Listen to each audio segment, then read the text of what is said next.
Bismillahirrahmanirrahim.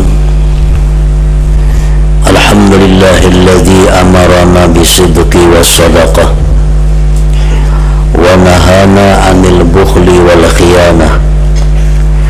Ashhadu an la ilaha illallah wahdahu la syarika lah wa ashhadu anna sayyidana Muhammadan abduhu wa rasuluhu wa la nabiyya ba'dah. Allahumma salli wa sallim wa barik ala sayyidina wa maulana Muhammadin khairil bariyah wa ala alihi wa sahbihi wa dhurriyyatihi wa adwa'ihi ila yaumil qiyamah, amma ba'du. Yang kita hormati dan kita cintai para habaib dan para alim ulama, muhibbin, hadirin hadirat rahimakumullah.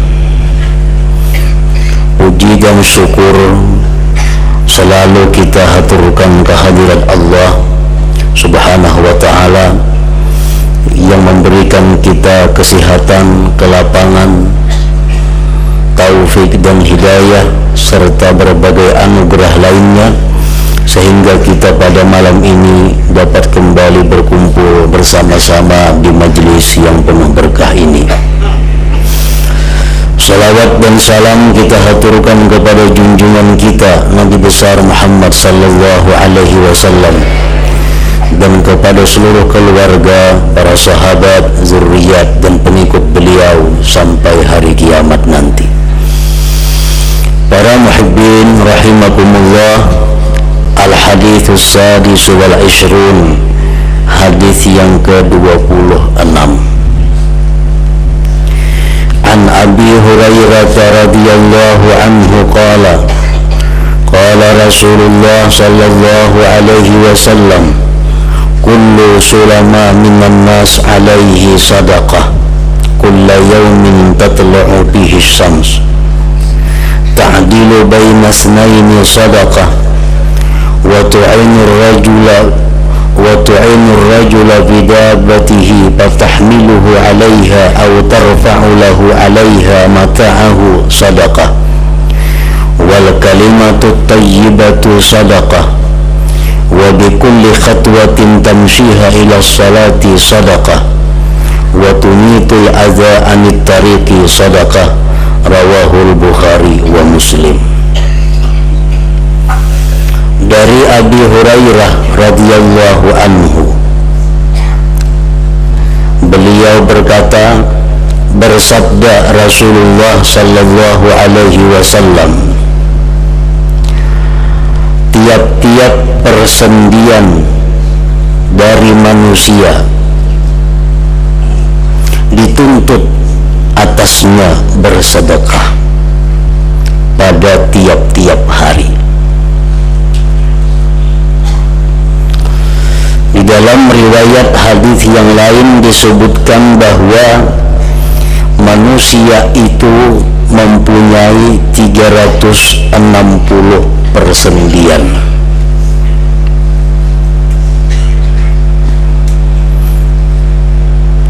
Setiap manusia mempunyai 360 persendian. Jadi persendian itu kayak lipatan-lipatan. Nah, ini ngarannya adalah persendian, sulama. Macam jariji ini ada 3. Sebilah jariji ada 3 persendian. 1, 2, 3. Dihitung seluruh tubuh kita ini ada 360. Dan persendian yang ada, yang diciptakan Allah di dalam tubuh kita ini merupakan satu nikmat yang sangat besar.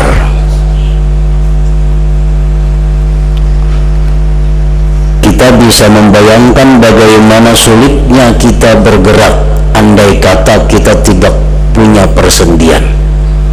Macam geriji umpamanya, kada kau diliuk-liukakan caget dintung. Nah, makan kita kada kau makan, nah mengaud. Nah, cuma karena ada sulama, ada persendian, lalu jari-jari kita ini bisa kehendak kita sedemikian rupa. Nah, jadi persendian yang ada di tubuh kita itu merupakan satu nikmat Allah yang sangat besar, yang tentunya nikmat itu mesti disyukuri. Mesti disyukuri. Bentuk syukur itu adalah bersedekah. Satu kali sedekah untuk satu persendian.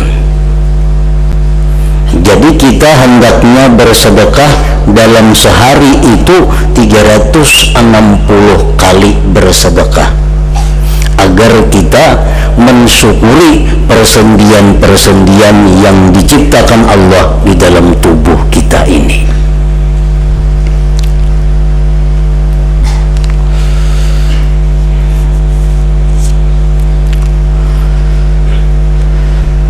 Di dalam hadis riwayat yang lain, ada sahabat yang bertanya kepada Rasulullah sallallahu alaihi wasallam, "Wahai Rasulullah, siapa yang mampu bersedekah 360 kali sehari?" Karena bila sedekah kita kurang daripada 360 kali, berarti ada persendian kita yang tidak kita syukuri. Ada persendian yang luput dari syukur kita.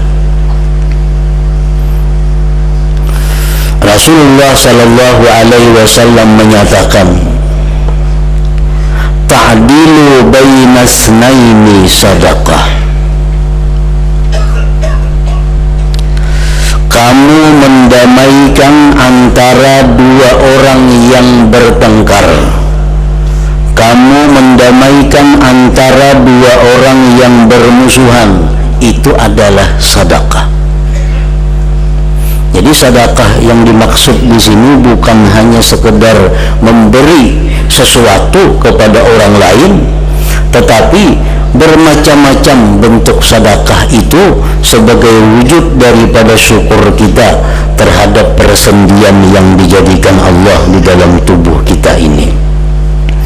Ada orang bertengkar, ada orang bahual, lalu kita damaikan, kita urus, akhirnya bisa damai.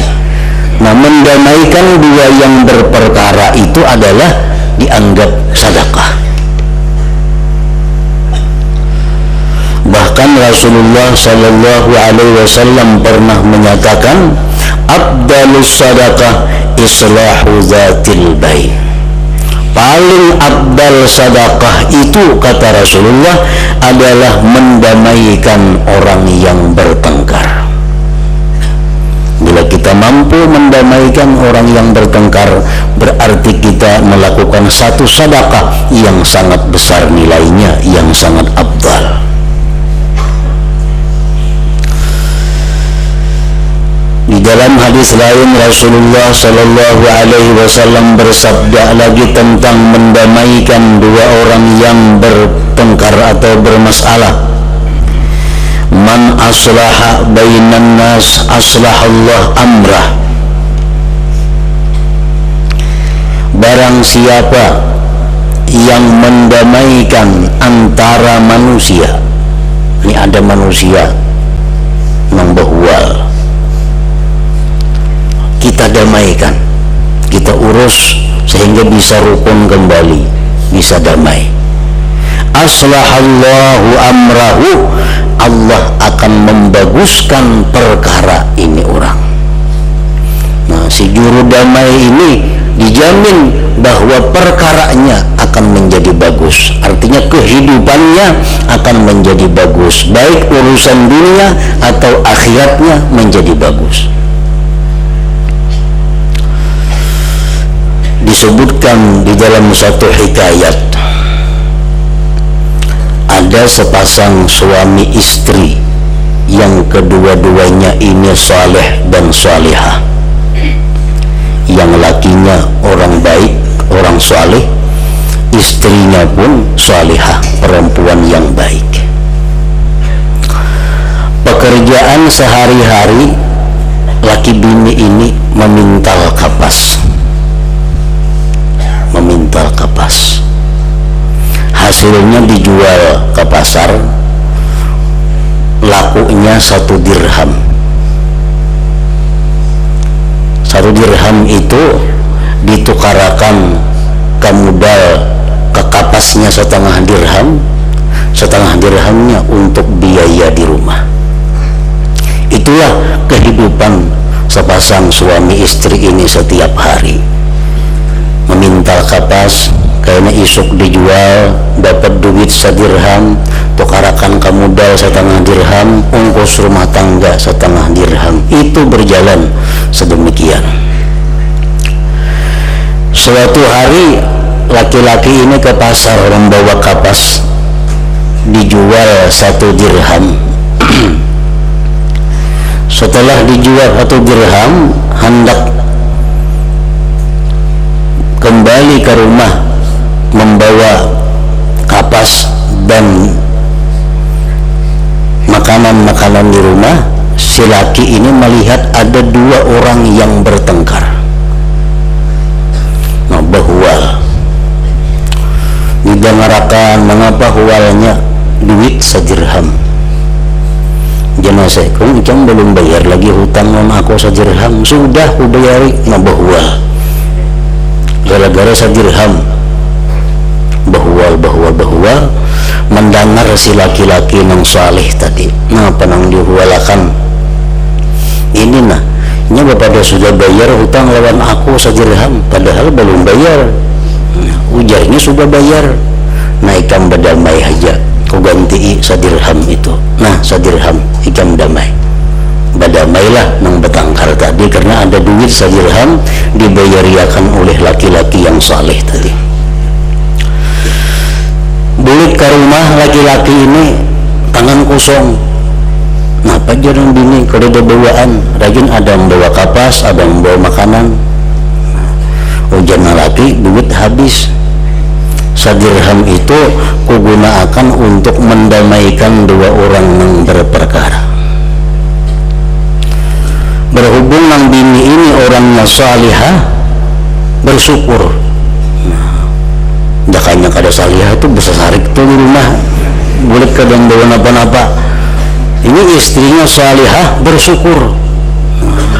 Syukur kita kepada Allah, mudah-mudahan dapat kebaikan, dapat berkah berkat kita menolong orang yang bermasalah tadi. Lalu laki bini ini mengumpulkan sisa-sisa kapas nang di rumah, nang berterbangan di situ kamar kumpulkan. Yang sudah lawas itu dikumpulkan jadi 1, dibawa ke pasar. Ini kapas buruk,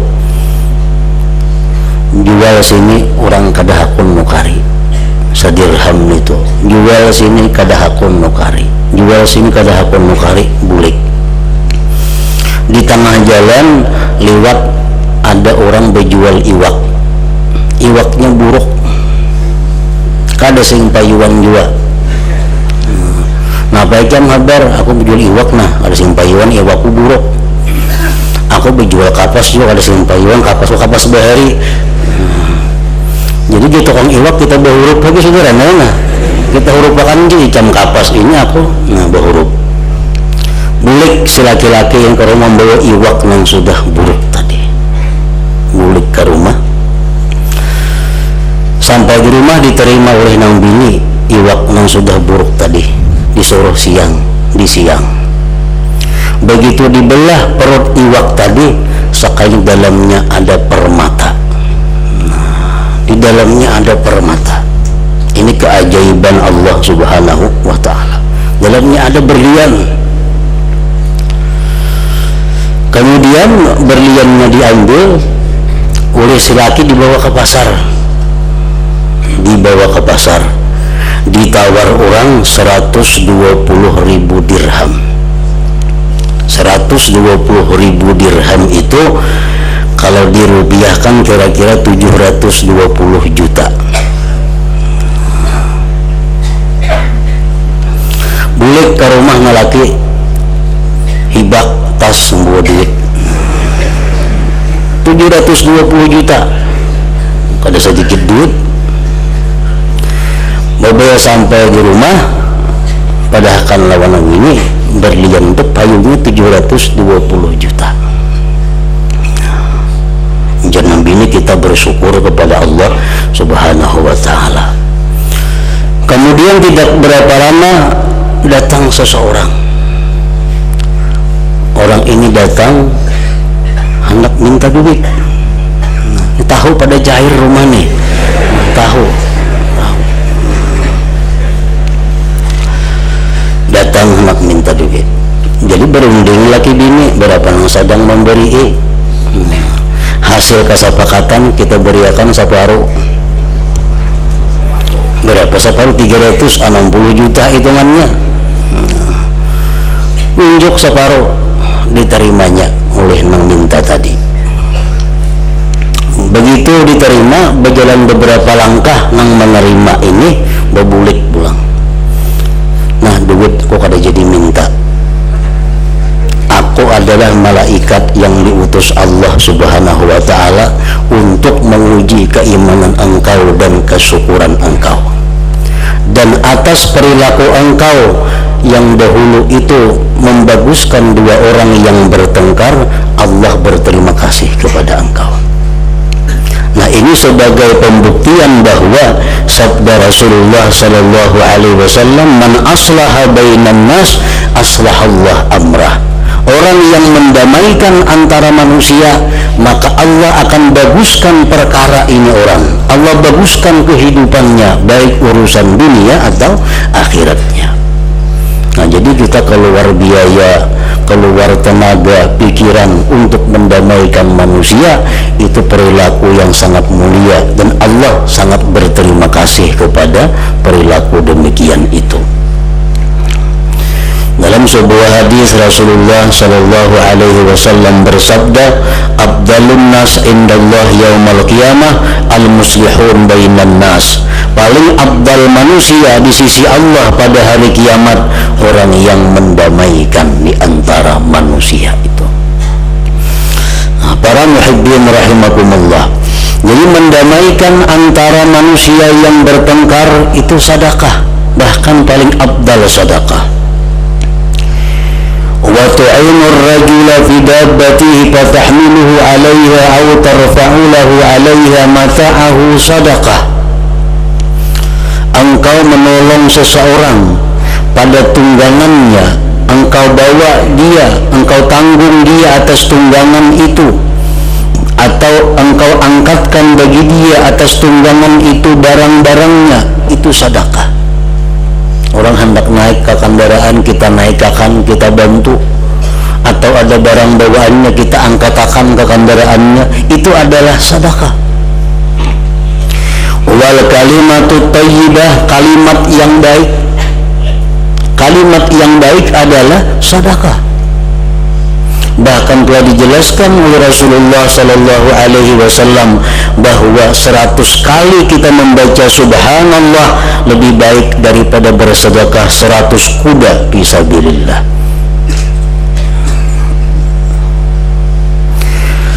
Wa bi kulli khatwatin tamshiha ila shalah, sedekah tiap-tiap langkah yang dia jalankan kepada sembahyang itu adalah sedekah.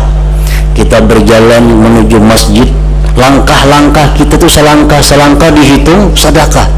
Kita berjalan ke majelis taklim, langkah per langkah dihitung sedekah.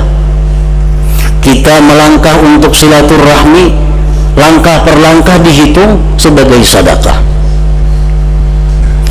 Wa tumitul adza anit tariq, sedekah dan menghilangkan gangguan-gangguan dari jalan itu adalah sedekah. Di jalan ada lubak, di jalan ini ada paku atau ada apa, kita singkirkan, itu adalah sedekah. Nah, para muhibbin rahimakumullah, dengan berbagai macamnya sedekah itu, maka kita dimungkinkan untuk mensyukuri nikmat persendian yang berjumlah 360 persendian di dalam tubuh kita itu.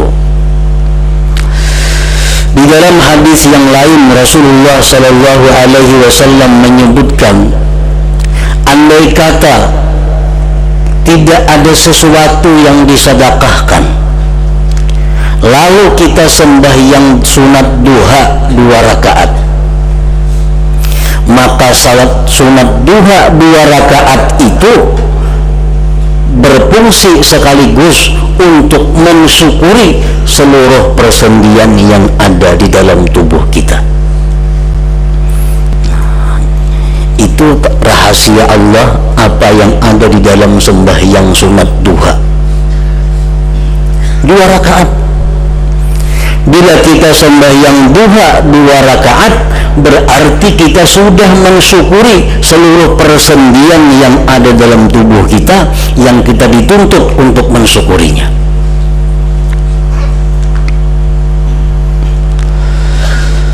Para muhibbin rahimakumullah. Nah, itulah fadilat daripada sembahyang duha.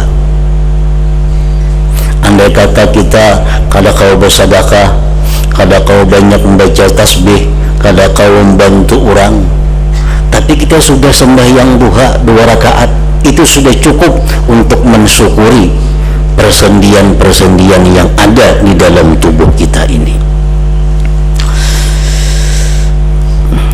Rasulullah sallallahu alaihi wasallam bersabda,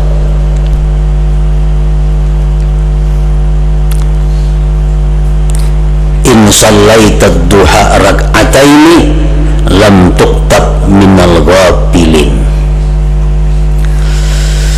Ujar Nabi kita, jika kamu sembahyang duha itu 2 rakaat, 2 rakaat paling minimal 2 rakaat saja, tidaklah engkau ditulis sebagai orang yang lupa kepada Allah. Nah, jadi hari itu kita kalau pagi-pagi sembahyang duha, seharian hari itu kita kada dicatat sebagai orang yang melupakan Allah. Nah, kita dicatat sebagai orang yang selalu ingat kepada Allah. Berkat sembahyang duha kita lakukan walau hanya 2 rakaat tadi. Wa in mata min yaumihi dakhalal jannah. Kalau orang sembahyang duha 2 rakaat lalu dia mati pada hari itu, maka dakhalal jannah, dia matinya masuk surga. Rasulullah sallallahu alaihi wasallam bersabda, al munafiq la yusalli salatat duha. Ujar Nabi, orang munafik kada mau sembahyang duha inya. Orang munafik kada kawa sembahyang duha walaupun hanya 2 rakaat. Orang munafik kada sanggup melakukan sembahyang duha. Nah, jadi bila mana kita berat atau kada kawa sembahyang duha, barangkali dalam diri kita banyak sifat-sifat kemunafikan yang perlu kita bersihkan dari diri kita. Sebagai tandanya adalah sembahyang duha itu antara lain. Para muhibbin rahimakumullah, sembahyang duha waktunya itu menurut sebahagian ulama mulai terbit matahari sampai zuhur. Misal terbit matahari jam 6 umpamanya, nah mulai situlah masuk waktu duha. Menurut pendapat sebagian ulama lagi, waktu sembahyang duha itu 16 menit sesudah terbit matahari. 16 menit kurang lebih sesudah terbit matahari sampai zuhur.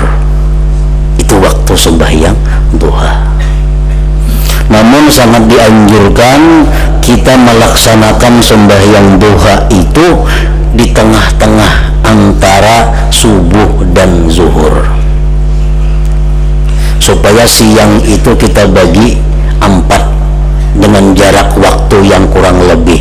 Subuh, nah, kemudian asar, subuh, duha, di tengah-tengah duha, karena berikutnya zuhur, asar maghrib. Nah, dibagi waktunya supaya jangan ada waktu kosong daripada sembahyang beribadat kepada Allah subhanahu wa ta'ala. Ini sekitar jam 9-an lah, itu waktu yang afdal melaksanakan sembahyang duha ini. Para muhibbin rahimakumullah, apabila kita sembahyang duha 2 rakaat, para ulama mengajarkan bahwa bacaan yang kita baca itu sebaiknya rakaat pertama surat Fatihah, wajib itu, hanyar wasyamsi wa duhaha, hanyar qul ya ayyuhal kafirun. Karena rakaat yang kedua surat Fatihah, wadduha wal laili idza saja'an, itu hanyar qul huwallahu ahad. Nah itu kalau kita sembahyang duha 2 rakaat, itu minimal. Paling banyak sembahyang duha itu rakaatnya ada yang mengatakan 8, ada yang mengatakan 12 rakaat. Kalau kita lebih daripada 2 rakaat sembahyang duha, alangkah baiknya 2 rakaat, 2 rakaat, 2 rakaat, 1 kali salam, 2 rakaat salam, 2 rakaat salam. Dan untuk sembahyang yang berikutnya cukup Fatihah qul ya ayyuhal kafirun, rakaat kedua Fatihah qul huwallahu ahad. Nah terus demikian. Tetapi yang 2 rakaat pertama Fatihah wa syamsi wa duhaha lawan qul ya ayyuhal kafirun, rakaat kedua Fatihah wa duha wal laili idza saja qul huwallahu ahad. Nah itu 2 rakaat yang pertama. Kalau hendak menambah 2 berikutnya cukup Fatihah qul ya, Fatihah qul huwallahu ahad, seterusnya demikian. Nah itu adalah anjuran dari para ulama, bukan satu kemestian, itu hanya anjuran, itu yang terbaik yang dinilai oleh para ulama. Para muhibbin rahimakumullah, jadi sembahyang duha berfungsi, berfaedah untuk mewujudkan syukur kita. Syukur apa? Syukur di tubuh kita ini dijadikan Allah persendian-persendian tadi yang dengannya kita mudah bergerak, mudah untuk berbuat, melakukan sesuatu. Nah di samping itu sembahyang duha ini juga berfungsi bahwa dengan sembahyang duha kita selamat, karena ditulis Allah sebagai orang yang lalai, orang yang melupakan Allah. Dengan sembahyang duha yang rutin kita terhindar dari kemunafikan, karena orang munafik kada mampu terus menerus sembahyang duha itu. Dengan sembahyang duha, andai kata kita mati pada hari itu, Rasulullah menyatakan wa in mata min yaumihi dakhalal jannah, jikalau dia mati pada hari itu maka matinya dia masuk surga. Itu fadilah-fadilat daripada sembahyang duha, dan banyak lagi fadilat-fadilat yang lainnya. Antara lain sembahyang duha itu menarik datangnya rezeki, memudahkan datangnya rezeki, dan menafikan kefakiran di dalam hidup.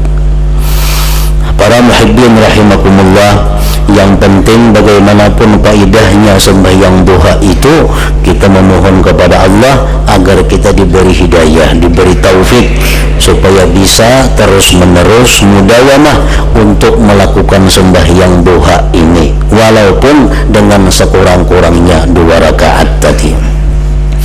Nah selanjutnya hadis yang ke-27. Ila hadratin Nabi sallallahu alaihi wasallam, al-Fatihah. Iyyaka na'budu wa iyyaka nasta'in, ihdinas siratal mustaqim. Asyhadu an la ilaha illallah wahdahu la syarika lahu wa asyhadu anna sayyidana Muhammadan abduhu wa rasuluh. La ilaha illallah, nastaghfirullah. La ilaha illallah, nastaghfirullah. La ilaha illallah, nastaghfirullah.